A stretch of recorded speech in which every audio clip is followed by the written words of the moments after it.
We're starting James today, and I'm really excited about this because my name is James. No, not actually.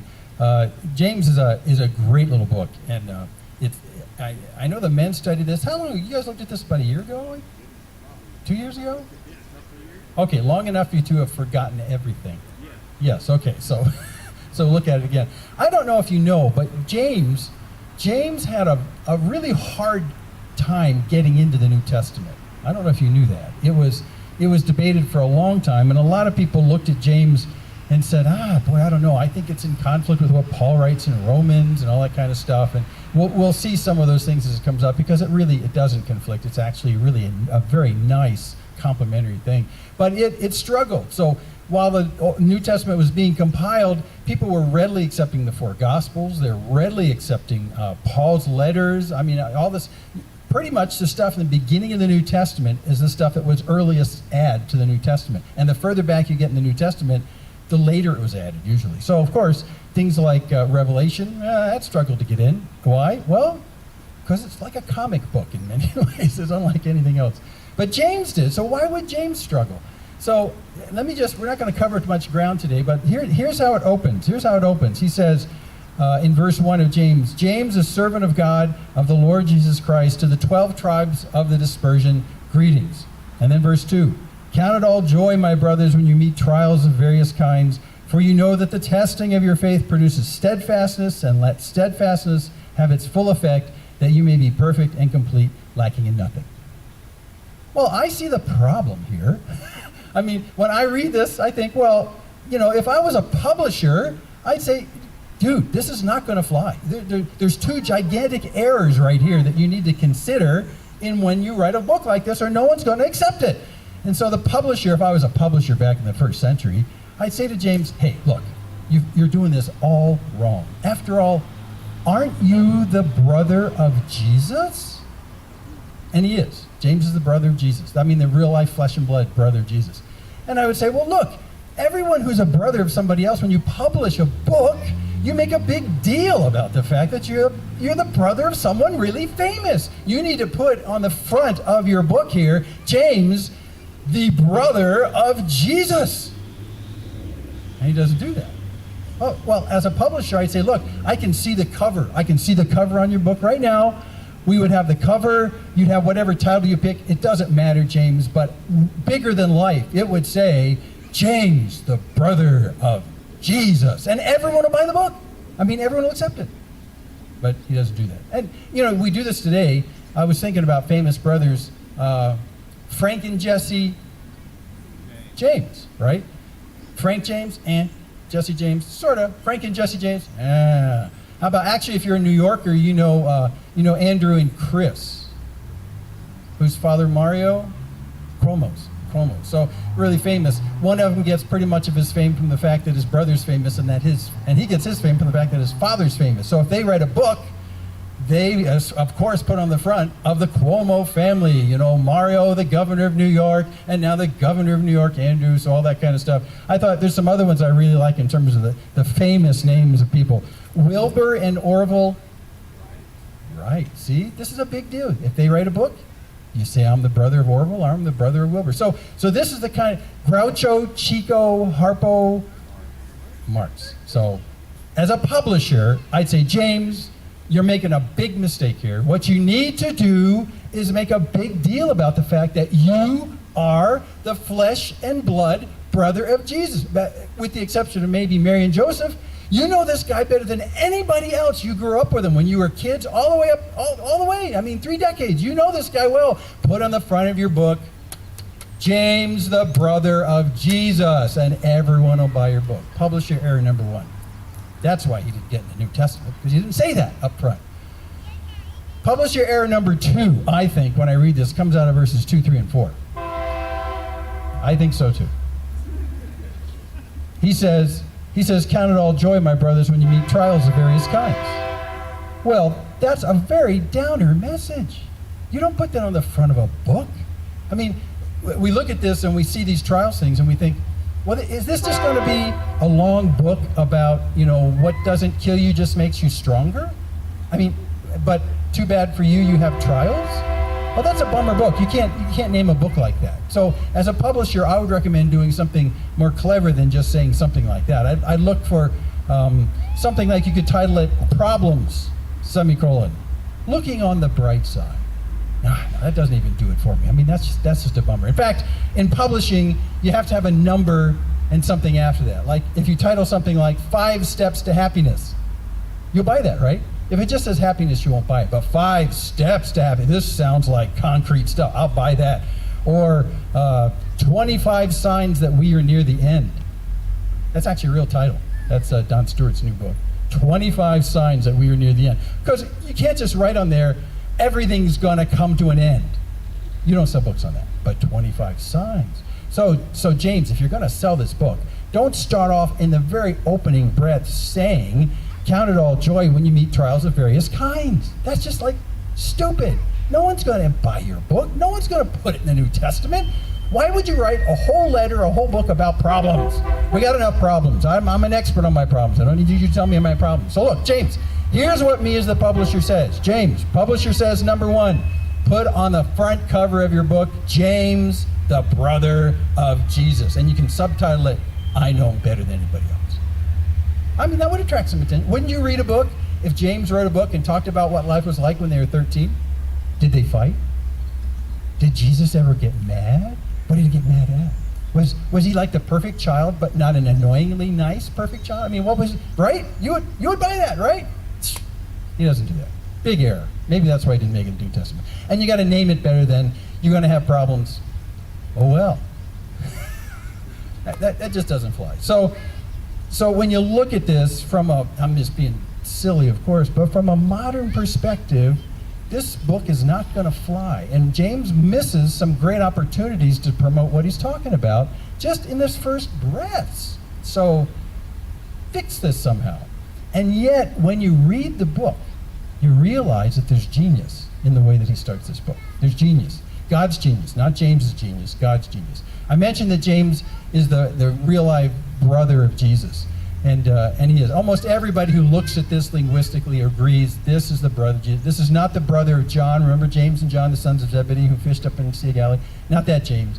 Because when you get near the beginning of Acts, Acts 11 or 12, I forget, I didn't write it down, but you see in the same chapter, I think it's in 12, that James, the brother of John, is killed, and he's gone. But then later on, when Peter is arrested, and the people who arrest him say, we got a big rise out of the people when we killed James. Let's kill Peter too. So he's arrested, he's in jail. And remember, the Lord lets him out of jail. And when Peter comes out of jail, he goes knocking on the door of someone's house. Remember that, Rhoda's house? And this girl comes and looks out the front and says, well, you can't be Peter, he's in jail, right? Well, that's in Acts 12. That's right after James, the brother of John, is killed. And when Peter is talking through the door to this person who won't open the door in Acts 12, he says, look, here's the deal. I'm out of jail. I'm going to go somewhere else. But tell all of this to James and the brothers. James, the guy who's in the local church, the brother of Jesus. So James is actually becoming very prominent in the local church around the time some of the persecutions actually start. But he was not a believer at first. If you go to John 7, you'll find that that the family didn't believe and James didn't believe. They saw a lot of who Jesus was. But what Jesus was doing publicly, especially when you get to John 6, I'm the bread of life, you got to eat me. And then you get to John 7, and John says, yeah, his family didn't think he was who he said he was, which includes James. So somewhere in there, a vast change happens in James, the brother, in James, the brother of Jesus. A vast change happens where in John 7 he doesn't believe, but then when you get to early Acts and some of the letters of Paul, he's a bystander. I'm not a bystander. He's an up-and-standing pillar of the church in Jerusalem. And we read some second century pass along oral histories about what happened in the early first century church, and they mention James a lot. He's prominent in the Christians that stay in Jerusalem. Because you remember when Stephen was martyred, remember he had this big sermon that he did, and then they killed him. They took him out with stones. Well, when that happened, it started a gigantic persecution of Christians, and the majority of Christians in town left. They left town, and it caused kind of a vacuum, and the Christians that stayed behind in Jerusalem, needed a leader. And it looks as though, as we look at first century and second century extra biblical documents, that leader was James. It's James. And he led and kept that small group of Christians together in Jerusalem in the midst of that persecution to such a degree, he earned this nickname, James the Just. And in fact, one second century biographer wrote about James, and he says, I've heard a lot about who James is. The guy was not only just, and he did so many great things to hold the church together in persecution in Jerusalem, but he was a great prayer warrior. So much so that his knees looked like camel's knees. So a lot of people, when you want to joke about James, you talk about old camel knees, because evidently his knees were so rippled up from praying. That was James. So here's this guy who goes from John 7, who does not believe that his brother is the Son of God, to suddenly he's a pillar in the church in Jerusalem, and he's highly regarded for centuries by people. We don't know that much about him because James is always in this position of saying, look, it's not really about me. It's about Jesus. Which is why when you read the opening verse in James's letter, it's an astonishing thing that he writes. He doesn't say, like we would all be tempted to say, James, the brother of Jesus. He says, James, a servant of God, a doulos of God. A doulos is someone who is permanently enslaved. They're working for somebody. He says, I'm enslaved to God, and it hooks together, and the Kurios, the Lord, Jesus, the Messiah. So he goes from disbelieving that Jesus is anything special in John 7 to saying Jesus is the Messiah and the Kurios, the Lord of everything. And I'm the servant of him and of God. What does it take for a younger brother of a guy to turn around in such a short time and say, this Jesus, yeah, we grew up together, but this Jesus is the Kurios. He's the boss of everything. And I'm his servant and the servant of God. That's astonishing. So in the brilliance and the genius of who God is, he decides that what he's going to do, he's going to put a guy here, James, whose credentials are not the fact that he's the brother of Jesus. His credentials are the fact that God changed him.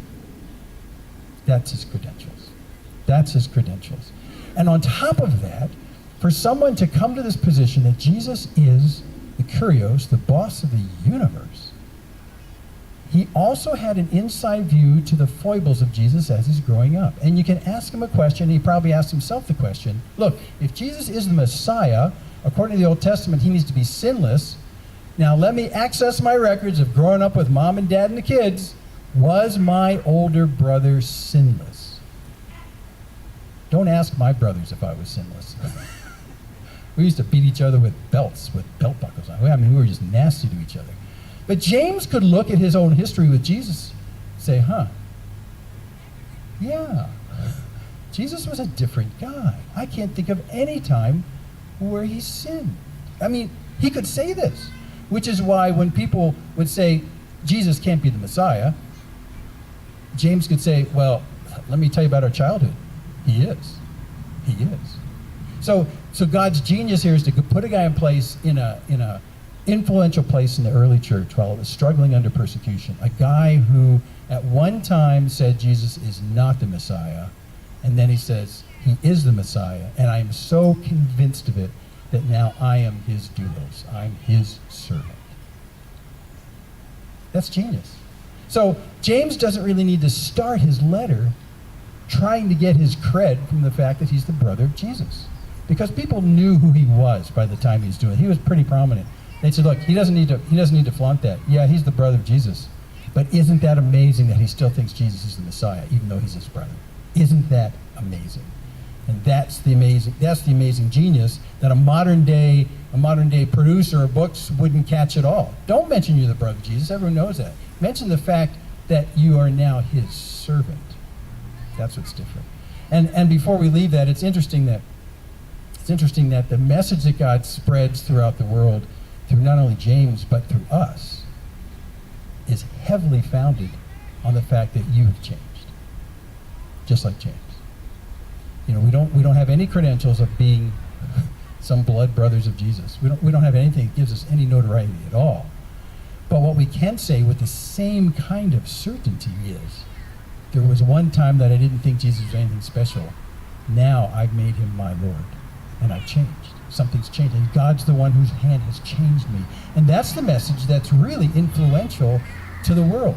You know, we do these interviews with Earl Erskine, called the Ex-Mormon Files, and the format's very simple. We have taken a hiatus for a while, so if you're watching, you may not have seen them, but it's a very simple format. All Earl does is he asks them, you know, what was your life before Jesus? You know, tell me some aspects of your life in the Mormon Church, for instance. Tell me how you came to Jesus, and tell me what life is like now. It's the before, change, after. They're all stories of radical change. And they're all stories, when people tell them, of change that's not self-induced. It seems to have come outside of them. And God changed them and doomed himself. That's the credential that allows us to talk about Jesus, because we've all gone through that kind of a change. And that's simply James's as well. James is much more dramatic. He grew up with Jesus, so he knew everything about the guy from a physical and human sense.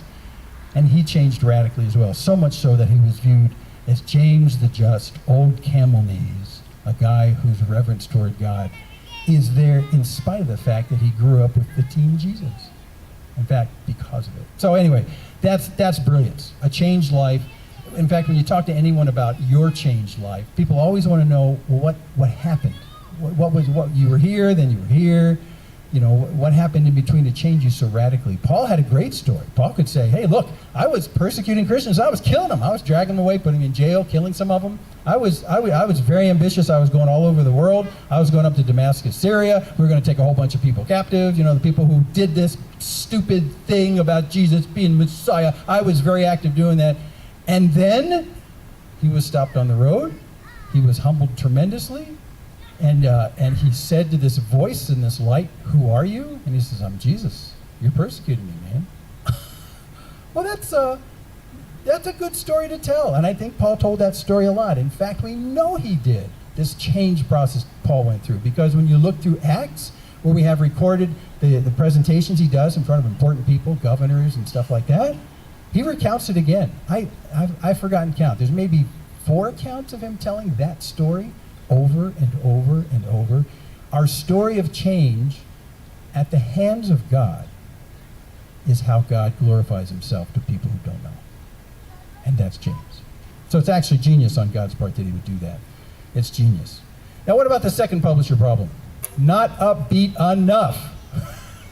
This is just a downer message. It's a downer message. You know, let me read it again. Because it not only does it not make sense, but it seems like he's just putting a silver lining on a really black cloud. Count it all joy, my brothers. What?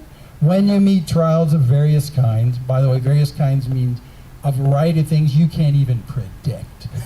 That's what the various kinds is. Not just one kind of trial, but everything. I mean, everything. You think you got over this one? Boom, here comes another one. Think you got over that? Here's another one. Boom, various trials. When you meet trials of various kinds, for you know that the testing of your faith produces steadfastness, and let steadfastness have its full effect, that you may be perfect and complete, lacking in nothing. So again, I go to this position where, okay, so if it doesn't kill me, it makes me stronger. What's the big deal here? I mean, this is not really going to help me much. I would rather hear James say, hey, God loves you, and he's going to make life very comfortable for you from here on out. But James says, nope, going to have problems. Well, Jesus told us we're going to have problems. If I had problems and they persecuted me, well, you're going to have problems. They're going to persecute you. But James puts a new spin on this. He gives a purpose behind it.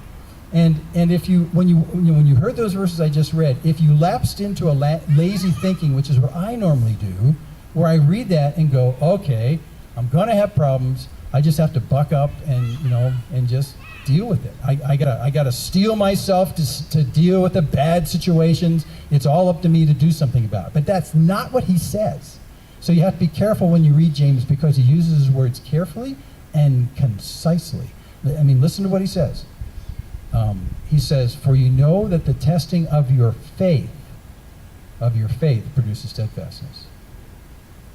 Well, so is faith just my, I'll just stick under this and get past it? Is that faith? No, so stop.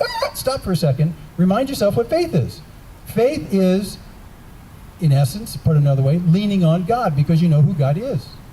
Leaning on God because you know who God is. So you know the character of God, you know his loving kindness toward you, you know his ability to intercede on your behalf. You put those two together and you realize that God's about my life in a way to bring benefit to my life because he loves me. Now, it doesn't translate in a narrow-minded way into just comfort, but it does say that God's engaged continually 24/7 in what's good for me.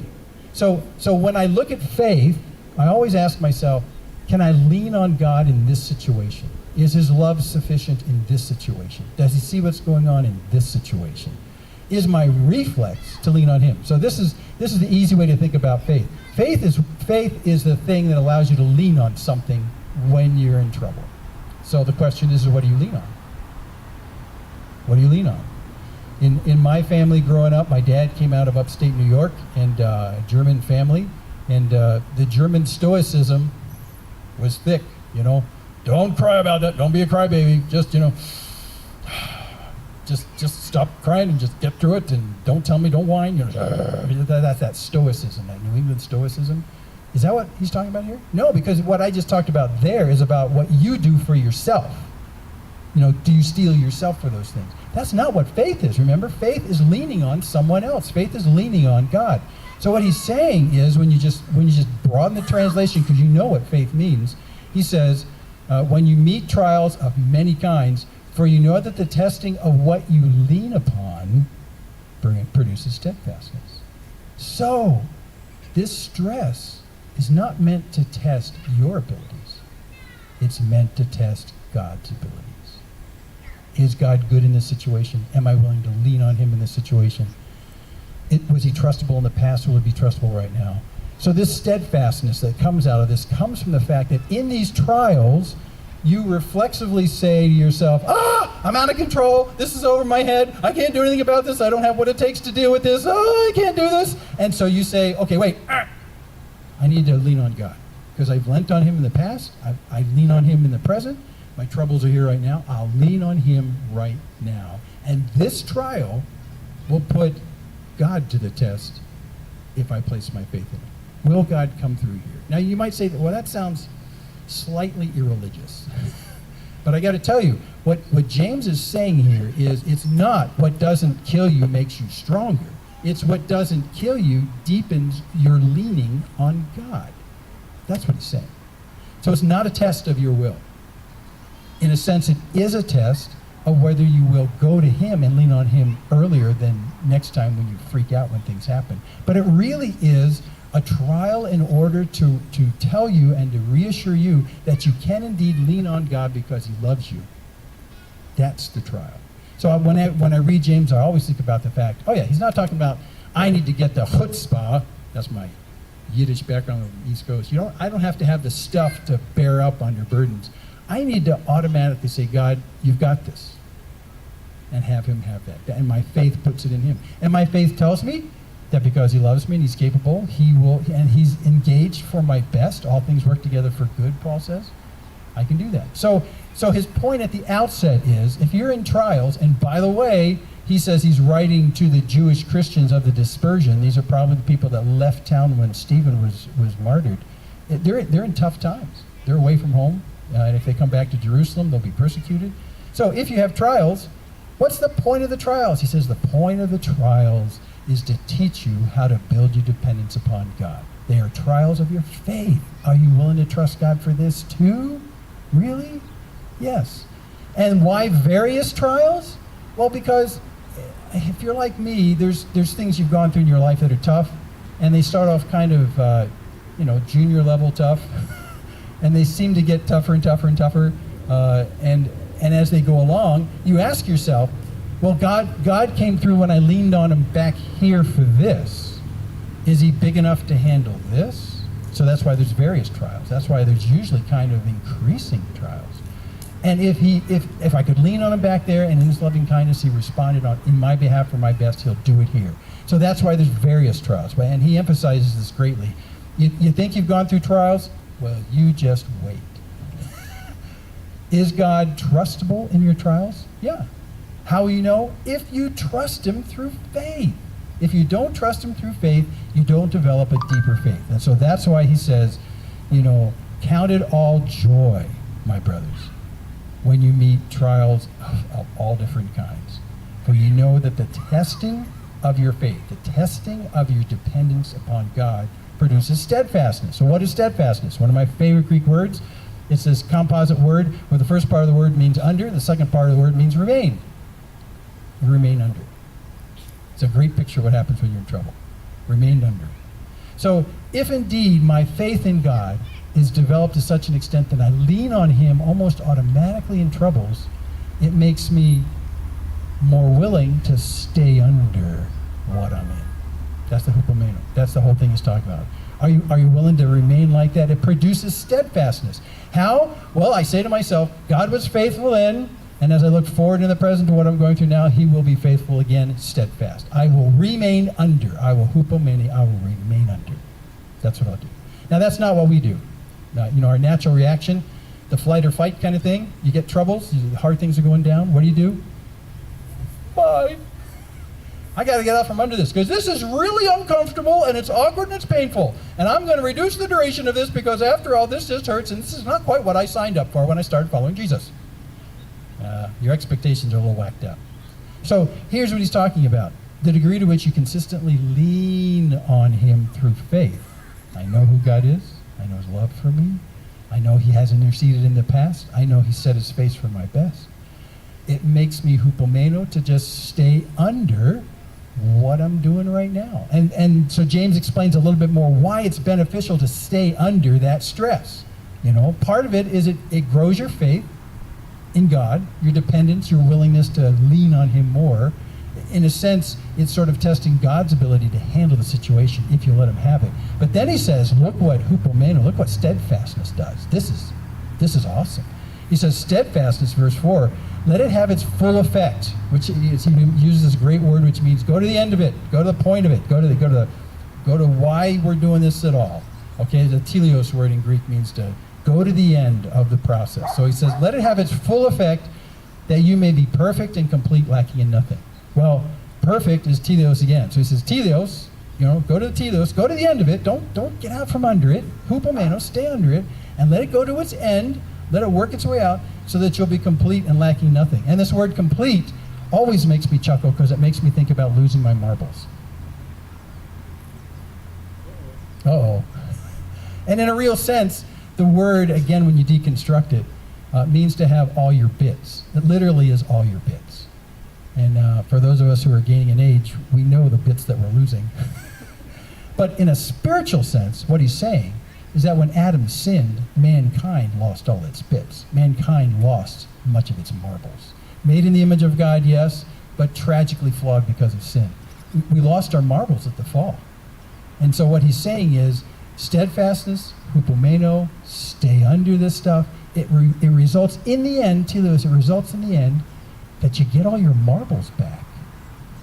That's what he's saying. All your bits come back. So when he uses that specific word, he's emphasizing the fact that, we may be 95% good and complete, but that last 5% is missing. You still have lost some significant marbles. So when he says, this word, complete, all your bits, you need to stay under because God's in the process of restoring all your bits that were lost at the fall. Oh, so you ask yourself, how long will the trials go on? Will this happen forever? Well, it depends. Have you got all your marbles back yet? No. There's still a lot about me that I'm really dissatisfied with, which I know are carryovers from the fall. They're marbles that Adam and Eve lost for me at the fall. We just came out of the Sermon on the Mount. He starts off talking about, blessed are those who hunger and thirst after righteousness, because they'll be filled. Well, that's what I hunger for, is righteousness. And when I look inside, those are the bits in many areas of my life that are not there. Those are the marbles I don't have. And I can make a pretty complete list for you about the things that I wish were not the way they are, marbles that I know I don't have. But I look at James's verse here, and he says, dude, if you want God to reconstruct those marbles in your life, stay under. Stay under the stress Grow your faith in leaning on God. He'll come through for you. He'll amaze you in the process. And in the process, he'll start bringing you to all your bits. And that's why he starts off that part in 2 and he explains it, count it all joy. Now, you know, it doesn't make sense why we'd ever count trials as joy. I mean, to us, there is no upside to trials, right? There's no upside. So all we can think about is escaping them. But James says, no, look. There's great joy here. Now, we're not talking about modern sense of happiness and party-like joy. We're talking about a deep sense of confidence and satisfaction that God's in control of what's going on. So count it all great, deeply satisfying that God is not through with you yet, and he wants to deepen your faith in him so he can prove to you how much he loves you, even in the worst circumstances. And in the middle of staying under and trusting God, he will give you your marbles back that you lost at the fall. Well, that's very good news. I mean, that's really good news. And so James is saying to these people in the diaspora who spread all over the world, you're going through problems, I understand that, but you got to look at the upside. This is not accidental. Not accidental. And after you come through what you're coming through right now, you'll look back and say, my faith grew by leaps and bounds. Now look, your faith does not grow leaps and bounds when you're comfortable and there's no trials. So the next time you pray, God increase my faith, you got to watch out what you're saying. Because God will say, oh, okay, well, I need a new circumstance for you to come to me and for you to lean on me in a way you've never leaned on me before. So here we go. And you know, I say that kind of jokingly, but it's wow, it's like real. It's like real. But here's the opportunity you need to read back to your mind when the troubles come on you. You need to say to yourself, I'm gaining back missing bits. God's not content with me until he's finished with me. And this thing he's put me in right now not only will change me and regain some of the marbles that were lost because of sin, make me complete that way, but also he's deepening my faith in him, my loving dependence, my ability to lean on him for anything. That's what he's doing. So I'll count it as joy. Now, yeah. So this is actually tremendously good news. And as he goes on through the rest of James, which we're not going to do today, we'll pick it up next week. But what he does is he talks about those marbles, those bits, all those whole bits. You need to have all your bits. That's what he's going to start talking about. What are the bits that you're missing? How about wisdom? Got all your marbles when it comes to wisdom? No. And so much more. So when you look at James in his composition isn't so much a strategic, make an outline, make a point, move his way through. I mean, you can sort of construct that, but when you compare it to almost all the other New Testament documents, it looks like more of a collection of bits. Because he says, I want to share with you what I've learned about the bits that God has reconstructed in me. And that's what he's going to do. It's very much like Proverbs in that sense. You know, Proverbs doesn't seem to have, except for some sections, have a real flowing outline and point. You know, it's not like a novel in that sense. It seems just kind of like a potpourri of different things.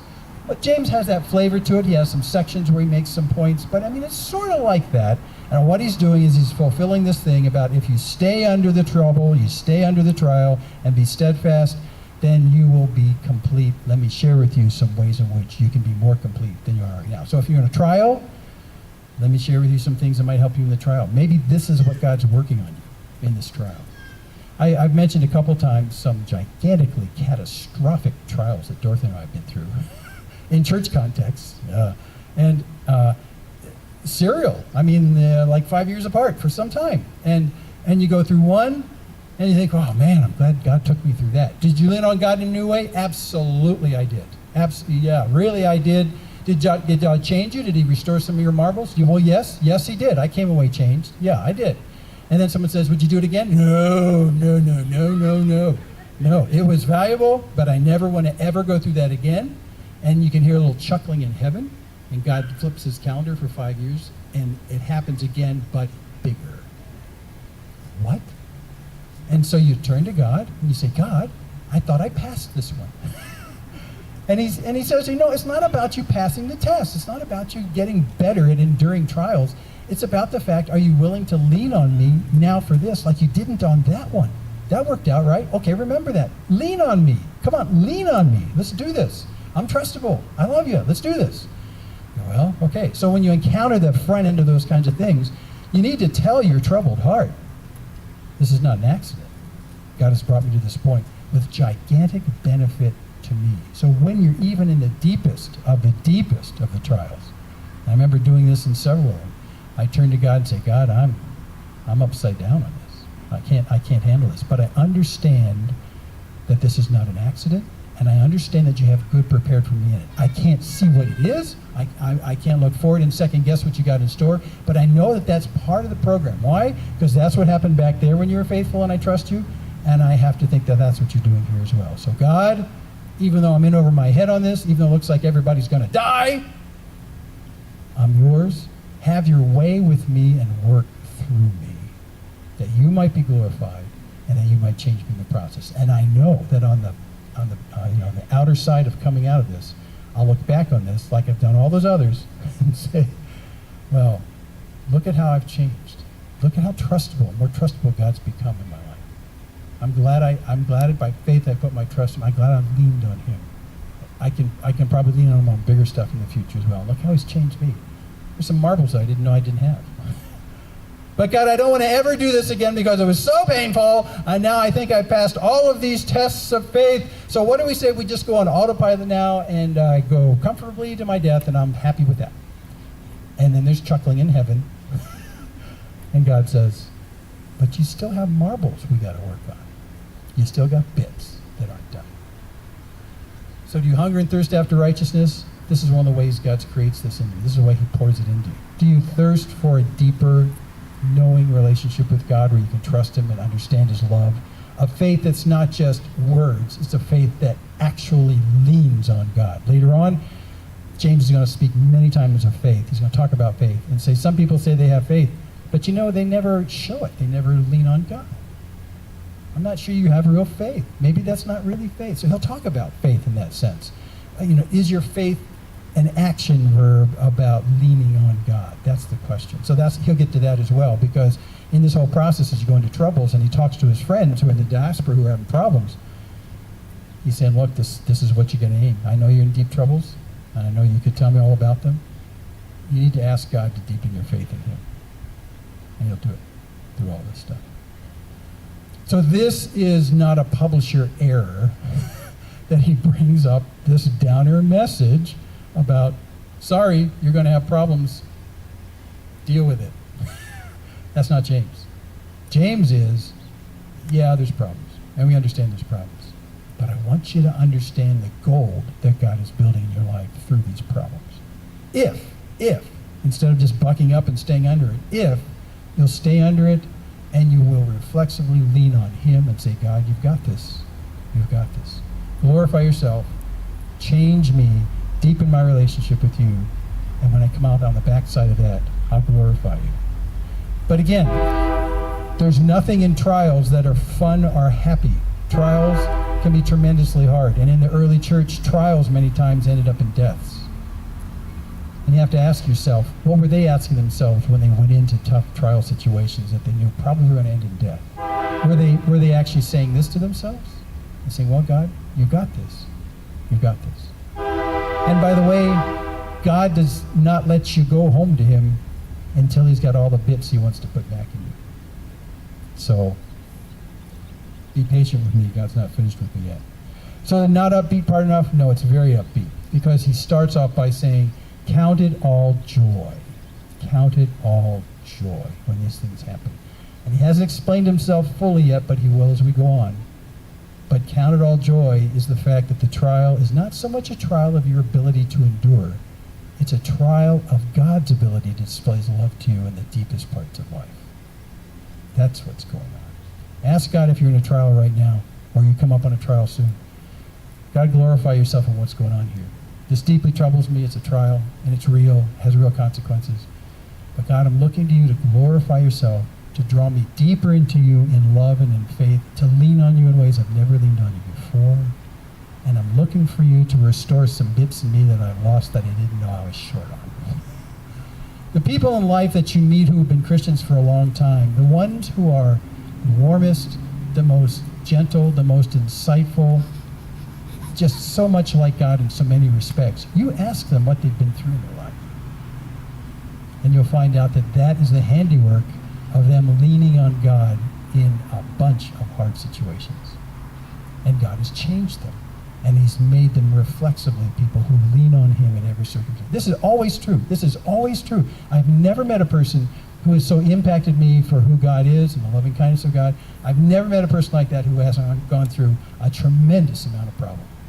Always. And we know this in a secular sense because we know that some of the best songs that are written are people that go through the hardest things, right? It's always true. Well, meet someone who's been walking with God and leaning on him progressively deeper and deeper through life's problems, and you'll find someone that God has sculpted into something of great beauty. And you see someone and you say to yourself, God, I want to be like them. And the chuckling happens again in heaven. And God says, are you ready? I sculpted this person out of a lot of trials, and they leaned on me more and more. You ready for this? You want to be like them? Here we go. Oh, by the way, you don't have a choice. That's the path you're on. So count it all joy. Count it all joy. For the trouble itself, well, no, the trouble itself is bad. But for the fact that God is doing something far beyond just the trouble itself. God is not engaged just to relieve you of the problems. God is engaged to change you and to deepen your relationship with him. And that's why James says, count it all joy. We're done. Let me pray.